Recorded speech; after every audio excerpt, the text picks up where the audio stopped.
यो चाहिँ साथीहरू मेरो पहिलो पटकको विराटनगरको एउटा भ्यू थियो अनि जुन चाहिँ यहाँ चाहिँ हरिया मकैहरू पनि मकै चाहिँ यति राम्रो देखेको कारणले गर्दाखेरि मैले भिडियो गरिहालेँ।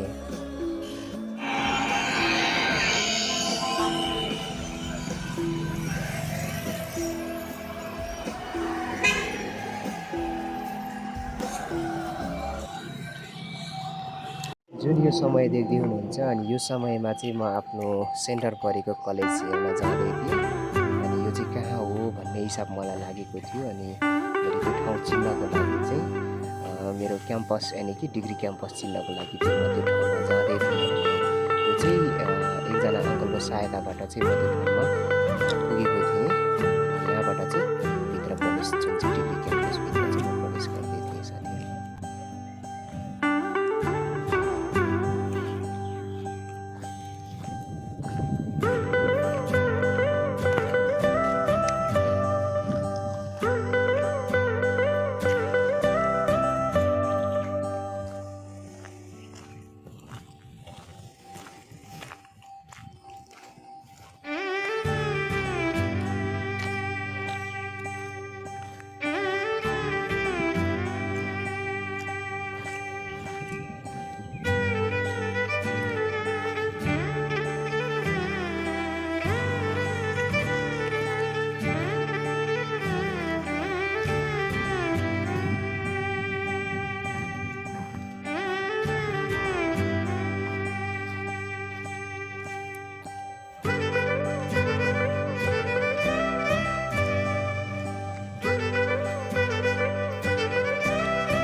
Welcome to Biratnagar.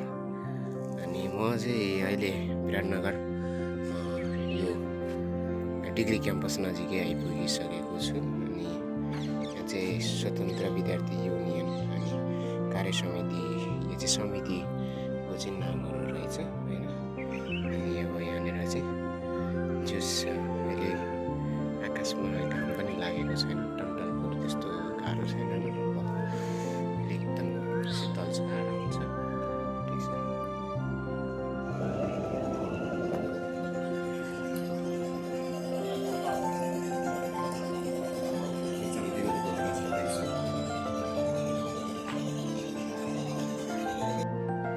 अहिले चाहिँ साथीहरू म अब एक्जाम दिने ठाउँमा आइसकेको छु अनि यहाँ चाहिँ वरिपरि बस्नुहुने हाम्रा साथीहरू अनि यहाँ चाहिँ कतिजना मोबाइल हेरेर बसिरहेका थिए भने कतिजना चाहिँ किताबहरू लिएर पढिरहेका थिए अनि कतिजना आपसमा कुराकानी गरिरहेका थिए र कतिजनाले चाहिँ आफ्नो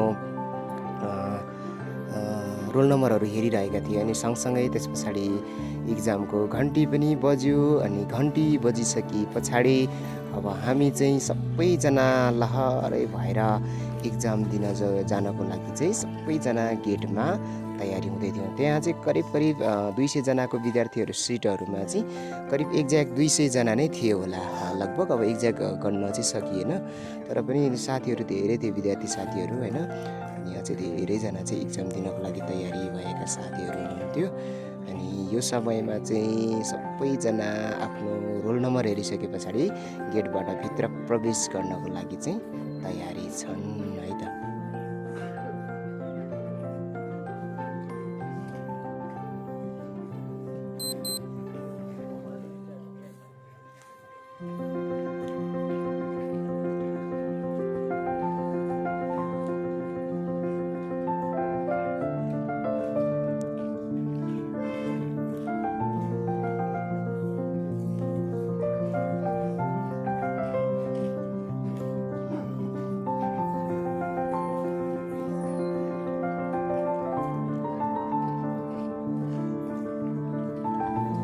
मेरो विचारमा चाहिँ लागिरहेको थियो एकदम मानिसहरू किन ढिलो बसिरहेका छन् भन्ने। अनि त्यहाँ त बिचमा कुनै केही चेक जाँच भइरहेको छ कि भन्ने मनमा पनि लागिरहेको थियो।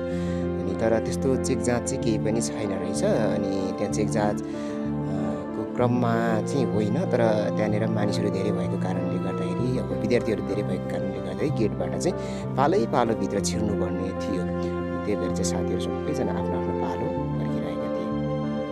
अनि अब भित्र जानको लागि चाहिँ मैले भित्र गएर चाहिँ भिडियो बनाउन सकिनँ, र बाहिर निस्किसके पछाडि चाहिँ मैले भिडियो बनाएको थिएँ। अनि यो चाहिँ म इक्जामबाट बाहिर निस्किसके पछाडि हो। अनि म मात्रै होइन, तर करिब 45 मिनटको इक्जाम पछाडि चाहिँ सबै साथीहरू बाहिर निस्किसकेका थिए। अनि यो चाहिँ सबैजना साथीहरू हो। अनि यो चाहिँ अपरिचित साथीहरू हो जुन चाहिँ इक्जामको लागि मात्रै, इक्जामको समयमा मात्रै भेटघाट भएको। अनि सबैजना एकै लाइनमा निस्किसकेको साथीहरू। अनि कतिजना चाहिँ गेटभन्दा भित्र नै थिए, र कतिजना चाहिँ गेटभन्दा बाहिर निस्केका लाइनहरू।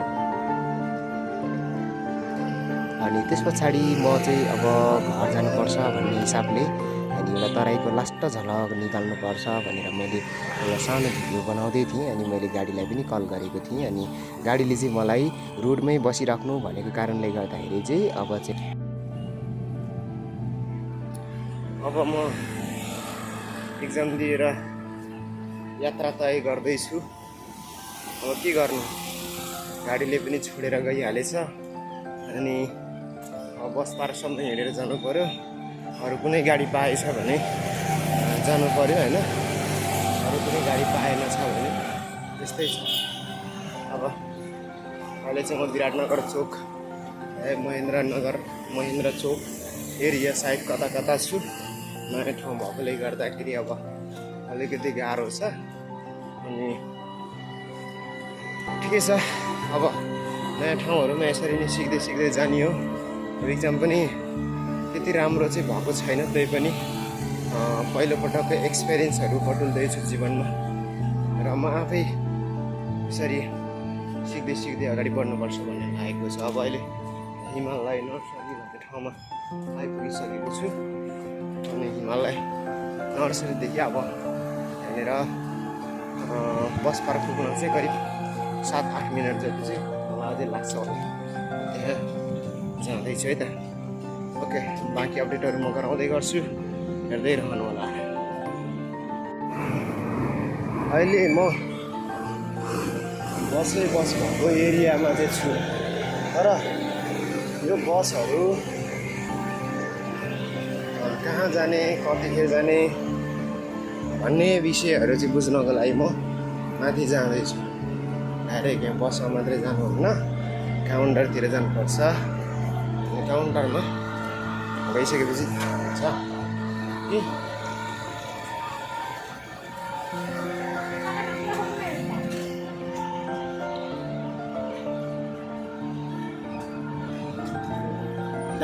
तुलसीपुर पनि गाडी पाउन सकिनँ। अनि सबै गाडीहरू छुटिसकेको कुराहरू चाहिँ भन्यो है। अनि अहिले चाहिँ अब म चाहिँ यहाँनिर काउन्टर नजिकै पुगिसकेको छु। अनि काउन्टरमा पनि पुगेर पनि मैले मेरो लागि गाडी पाउन सकिनँ। र म अब फेरि पनि बसाइको अनिश्चित हुँदै गर्दाखेरि पनि म पहिला बसेको ठाउँतिर म फर्किएँ फेरि पनि। फर्किन सकेन। फर्केर अब यहाँनिर बस्न लागेँ। अनि यहाँदेखि चाहिँ यहाँ विराटनगरदेखि चाहिँ 2 किलोमिटर मात्रै इन्डिया पर्छ अरे। त्यही भएर मलाई इन्डिया जान मन लाग्यो। अनि इन्डिया हेर्दैछ है। अहिले चाहिँ म त्यहाँसम्म गएर फर्किनु कति के छ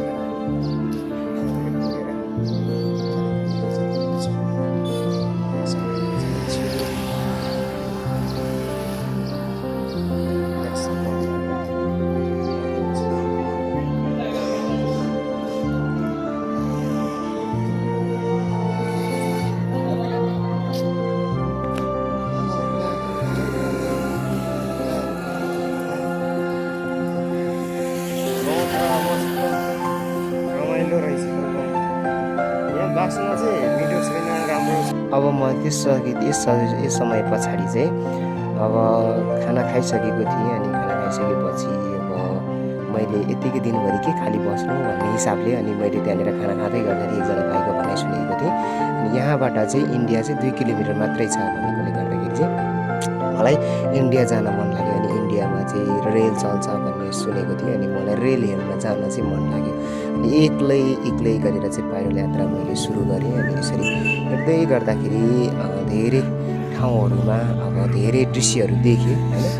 अनि यसरी अब म एक्लै नै पैदल यात्रा हिँडिरहेको थिएँ अनि अब चाहिँ मेरो इन्डियाको यात्रा जुन चाहिँ पैदल यात्रा थियो अनि बाटोमा चाहिँ अब सिटी सफारी चढ्नुपर्ने चाहिँ थियो तर म चढिनँ किन भन्दै गर्दाखेरि चाहिँ एक्लै यात्रामा अनि पहिलोपटक अनि अब थोरै एउटा अनुभव पनि बटुल्ने एउटा इच्छा थियो त्यही भएर म 2 किलोमिटर जति चाहिँ करिब पैदल यात्रा नै हिँडेर अहिले चाहिँ म यहाँ आयोडिन नुनको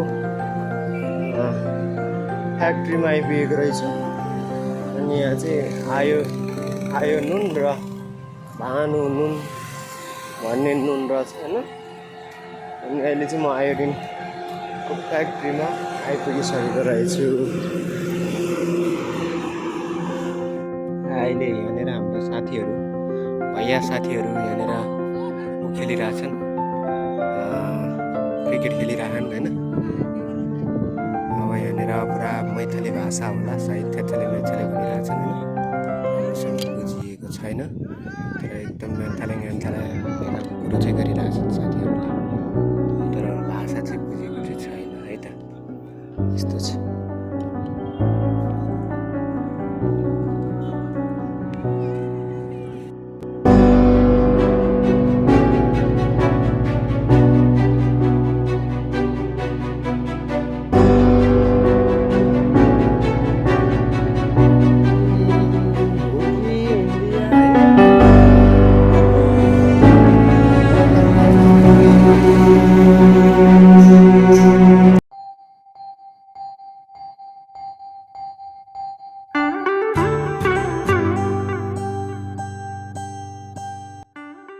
अब चाहिँ करिब साथीहरू म यहाँनिर इन्डियाको बोर्डरमै आइपुगिसकेको रहेछु अनि यहाँ चाहिँ धेरै पुलिसहरू पनि देखेका थिएँ अनि आर्मीहरू पनि थियो अनि त्यहाँ चाहिँ धेरै मानिसहरूलाई चेक जाँच भइराखेको थियो अनि त्यो समयमा चाहिँ भिडियो गर्न नट अलाउड रहेछ अनि मैले बुझेअनुसार चाहिँ मैले यहाँदेखि चाहिँ मैले आफ्नो भिडियो चाहिँ बन्द गरेर अनि त्यहाँ आफ्नो आँखाले मात्रै निहालेर फर्केँ।